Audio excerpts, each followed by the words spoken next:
Here's the intro. Toy trials? Well, at least it's gonna be another one I don't have much to say about. My Frogger Toy Trials was released in November of 2006 in North America for DS. This is the only Frogger game that's exclusive to the DS. Also, it's the only other Frogger DS game. Physically. I didn't really play this game until I was already an adult. It never really looked appealing to me as a teen, so I never tried it until later on. But now that I've tried it, what do I think of it now? Well, let's find out.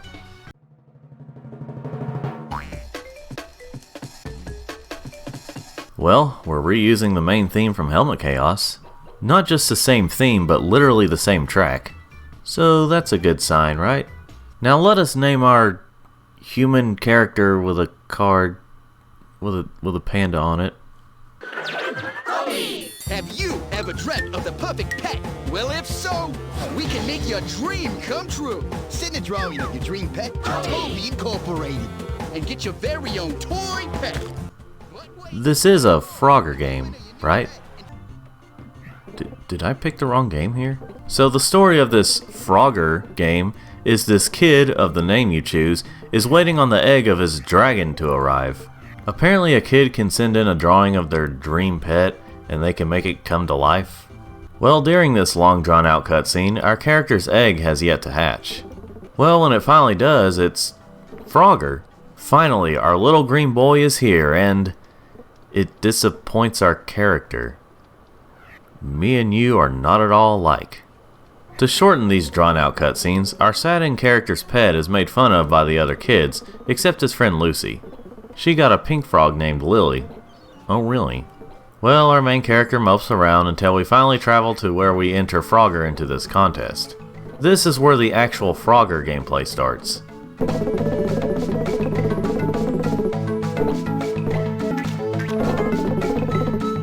Why do the screens have to switch each time someone speaks? This is really confusing and annoying. It would have just been so much easier if they had just had words on one screen and then the gameplay on the other. Anyway, the gameplay is, of course, the basic Frogger gameplay we know at this point. What I'm trying to figure out though is how these levels would be designed at all for a dragon. Some elements from the previous games aren't here, but some are, such as the 8 coin system and some of the sound effects. So the Frogger gameplay is the trials part of the game. The rest of the game is going around and talking to progress. I guess you could say this is similar to Pokemon or something like that, but with just one creature. And instead of a turn-based battle, it's Frogger. There are of course stores where you can unlock new moves and get more health for Frogger, because of course they brought back the health system.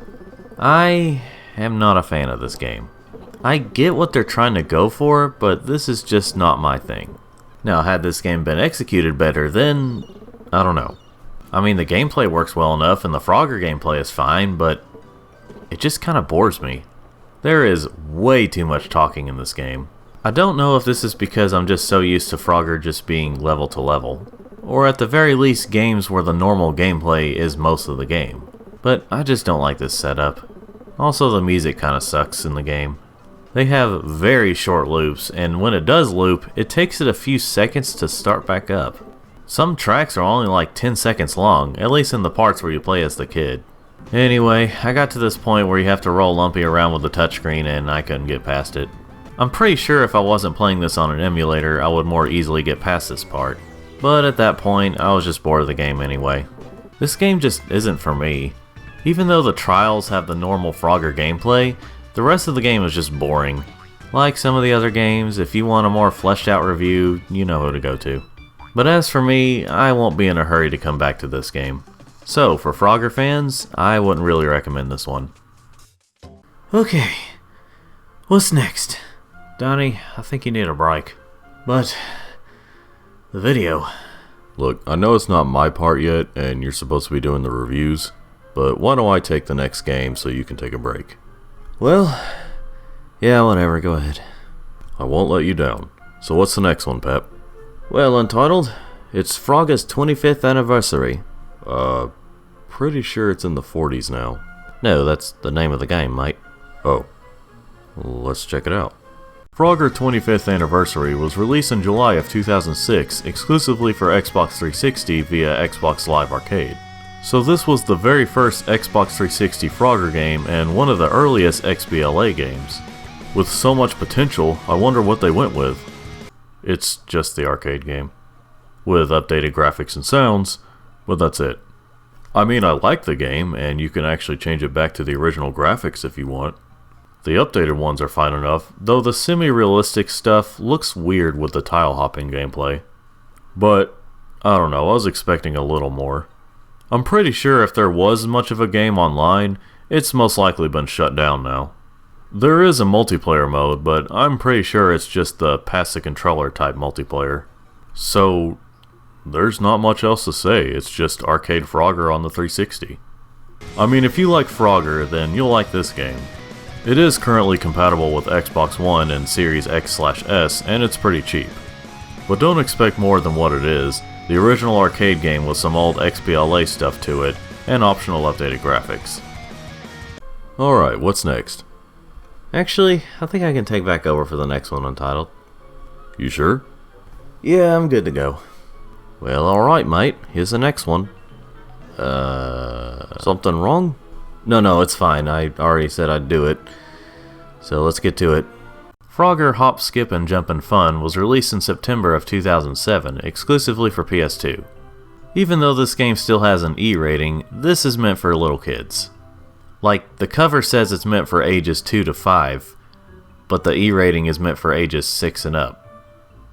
Anyway, let's get to the game. This game is more meant for the sort of Konami dance pad thing, but not like DDR.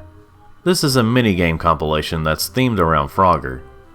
Even though they used the same art style as the more recent games at the time, they decided to age Frogger down. He now sounds like a 5-year-old. As you can imagine, the minigames are brain dead easy, or just challenging enough for 2 to 5-year-olds. The graphics and sounds really remind me of an old educational computer game from the late 90s and early 2000s.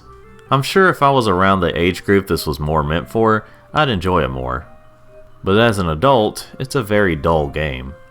But even for a young kid's game, I feel like they could have done better. This game could have been a lot worse, but it's still kinda bland. But hey, if you have kids between 2 and 5 and you can find the whole setup for a cheap price, then they might like it. You can play it with a controller, but I'd suggest trying it out with a working, whatever it's called, pad. Alright, what's the next game, Pep? Actually, I'll take over for the next one. I'm rested up enough, I can take back the lines were already recorded from the previous script for this. Oh. Alright, go ahead. I guess you guys are taking turns for the next few games, huh? I guess you could say that. Well, here's the next one, Untitled. Thanks, you Ripper. Mate. Sorry. Frogger 2 was released in June of 2008, exclusively for XBLA. Unlike 3 Deep and the home console/PC versions of Swampy's Revenge, this one has no subtitle in the name. It's just Frogger 2. So what could this sequel do differently? How about we take a look?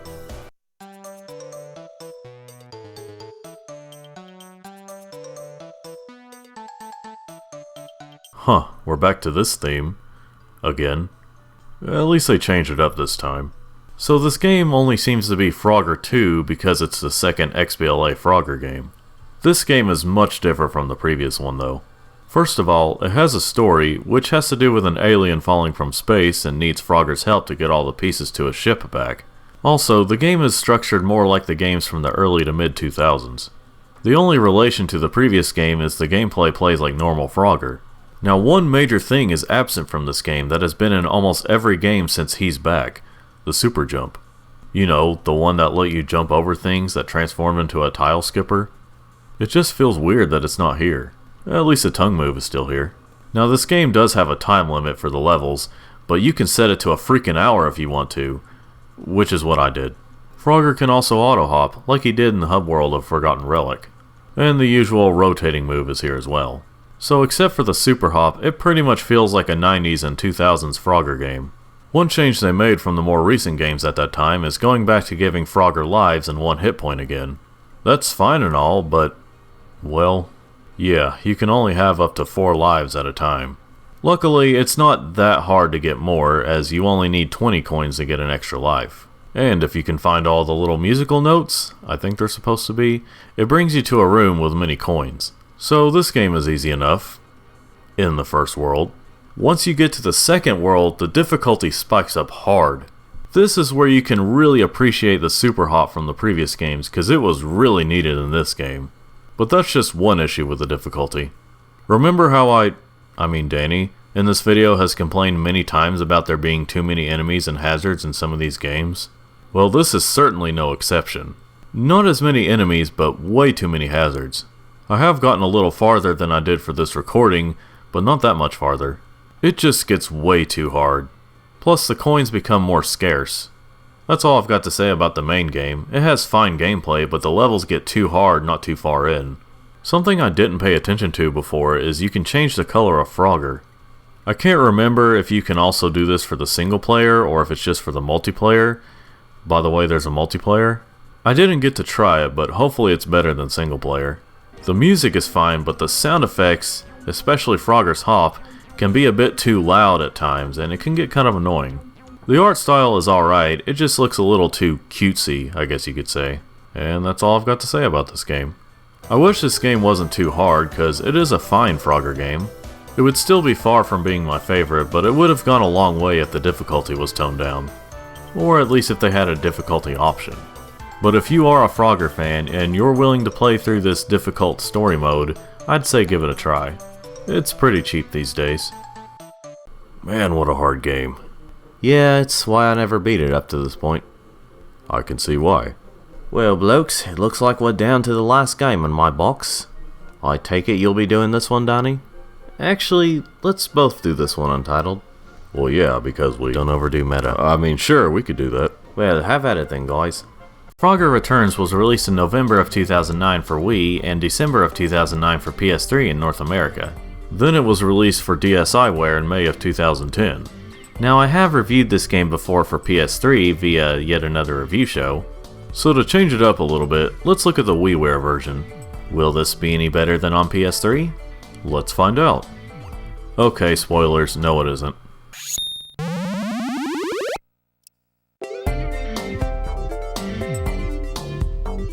Ugh, still just as ugly as on PS3, just with less definition. Now to be fair, this video was taken from the Just Some Gameplay channel, so it does look a bit fuzzier due to that. But it's not like the graphics look much better. Now in terms of gameplay, it's basic Frogger. With the exception of special moves you can get, Frogger plays like the arcade game, nothing more. But if you're thinking you have to tilt the Wiimote to play it, you are wrong. Did I really just say that? You have to hold it like you would if you were to aim it at the sensor bar.